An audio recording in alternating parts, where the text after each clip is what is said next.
So what's up, morning guys, Chris TV, welcome back to my channel guys. Guys, yung tab na to nag-succeed dito yung isang female.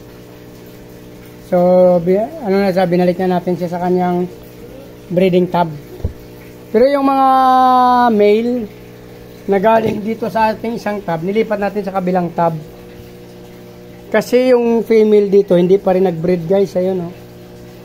So yung male na galing sa kabilang tab, inilipat natin dito sa kabilang tab. Para mapursige na ito isang mag-breed. Ayan, hindi siya nagbe-breed eh. Baka, parang ayun, hindi niya pa rin. Oh. Nilipat ko na yung mga lang. Maya 12 noon, tingnan natin. Kung hindi pa rin siya mag-breed, kunin na lang natin. Ito sa kabila dito guys, yun. Mayroon din naman, pero ngayon ko lang guys kung naninag nyo. Hindi gaano karamihan guys. Since young adult pa lang tong ating female. Pero wait natin ito ng 7 days. Baka mabuo. Kahit konti lang. First time kasi niya. So, abang-abangan natin to. Hindi pa siya gaanong marami guys. Oh.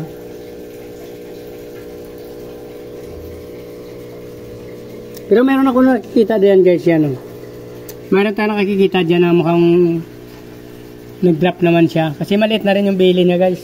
Kaya na siya, binalik ko siya. Oh. Wala, maliit na rin yung bili niya guys. Yan. Yan yung siya guys.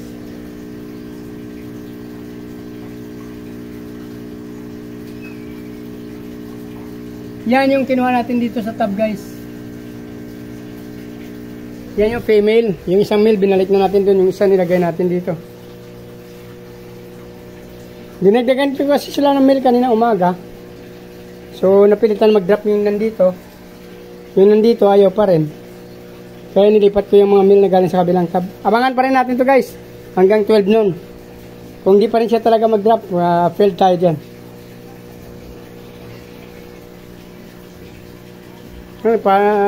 Hindi kasi siya nahabol na rin. Oh. Maliit lang kasi ng ating female dyan guys. Young adult. Galing yan sa aking breeder mismo. Ay, hindi. Parang galing Liano pala to guys. Sorry. Liano to na ba mga female?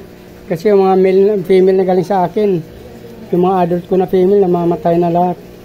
Mayroon ako doon future breeder stars. Oh, parang ganun pa rin guys. Ayaw niya talaga mag-breed oh. Ayan siya yung pinaka-neon green na tahimik lang sa gitna guys. Yan. Yan yung ating female guys na buntis oh. Maliit lang siya pero malaking tiyan niya. So parang ayaw niya talaga magbitaw. So ibig sabihin hindi pa siya kondisyon talaga, ayaw pa niya. So 12 nun kunin na natin, baka ma-stress siya at mamatay. Kung ayaw niya talaga mag-breed. Please like, follow, subscribe guys. Hindi pa subscribe, pindutin na lang ang subscribe button. Saka sama nyo na rin yung bell button guys para updated kayo sa aking mga video pa na sunod na ipopost sa aking mga subscriber at mga followers. Maraming salamat. Sana huwag kayong magsawang magsuporta sa akin mga guys. Mabuhay kayo hanggang gusto nyo. Maulan na umaga guys. Good morning.